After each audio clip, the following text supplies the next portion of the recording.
ריקו, אתה יודע, אנשים מתרגשים ובצדק כשהם קונים דירה חדשה. חותמים, פותחים שמפניה, מרגישים שהגשימו חלום.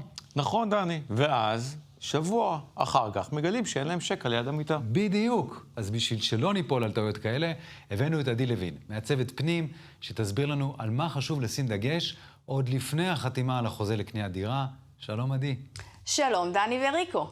תשמעו, הרבה פעמים מתלהבים מהמטבח או מהנוף, אבל שוכחים את הפרטים הקטנים, למשל קירות. אם מראש אנחנו יודעים שאנחנו רוצים להזיז קיר או לוותר עליו, אנחנו צריכים להכניס את זה להסכם, אחרת תשלם הרבה אחר כך. טוב, חשמל זה גם סיפור, נכון? נכון מאוד. לא כדאי להסתפק במה שהיזם נותן. תבקשו מספיק שקעים ושקעי רשת בכל חדר, שיהיו מתגים ליד המיטה, וגם הכנות לכבלים ולרמקולים בסלון ובחדרים. הדברים האלה הם עושים את החיים הרבה יותר נוחים.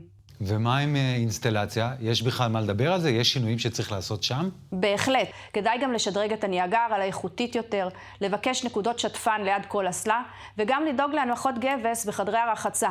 זה נראה אולי קטן, אבל זה משנה לגמרי את התוצאה הסופית. ועוד משהו, שאנשים לא תמיד שמים עליו דגש, ואז מתאכזבים. הריצוף, מה צריך לדעת שם? אם אנחנו מתכננים לשים פרקט, חשוב מאוד לבקש מראש הנמכה של הריצוף ולוותר על הפאנלים. אחרת זה בעצם ממש מסבך את ההמשך.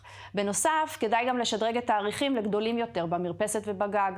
זה נותן לנו תחושה הרבה יותר איכותית. תגידי עדי, אז בעצם בין השורות, מה שאת אומרת שזה חשוב להכניס איש מקצוע, כמו מעצבת פנים, שתלווה את הקונים כבר בשלב החוזה, נכון? איך בכלל את יודעת מה חשוב להכניס להסכם? אנחנו מכירים את התוכניות, אנחנו יודעים בדיוק אילו טעויות חוזרות, ומבינים מה צריך לדרוש מהיזם מראש. זה לא רק עניין של עיצוב יפה, זה נוגע לנוחות ולחיסכון כספי אמיתי בהמשך. אבל ככה בינינו, עדי, עד כמה באמת אפשר להכניס את כל השינויים האלה להסכם? יזמים מסכימים לעשות את זה? זה לא תמיד פשוט, אבל זה בהחלט אפשרי, אם אנחנו ניגשים מוכנים עם רשימה ברורה. ברוב המקרים היזמים מוכנים להכניס חלק גדול מהדרישות האלה להסכם.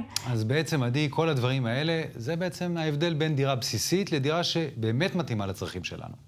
נכון, ברגע שמסכמים את זה לפני החתימה, חוסכים כסף, זמן, ובעיקר הרבה תסכול בהמשך. בקיצור, לא לרוץ לחתום. תעצרו, תבדקו. תכניסו את הדברים הקטנים להסכם. ואז באמת אפשר יהיה לשתות את השמפניה בשקט. עדי לוין, תודה רבה שהיית איתנו. תודה רבה לכם.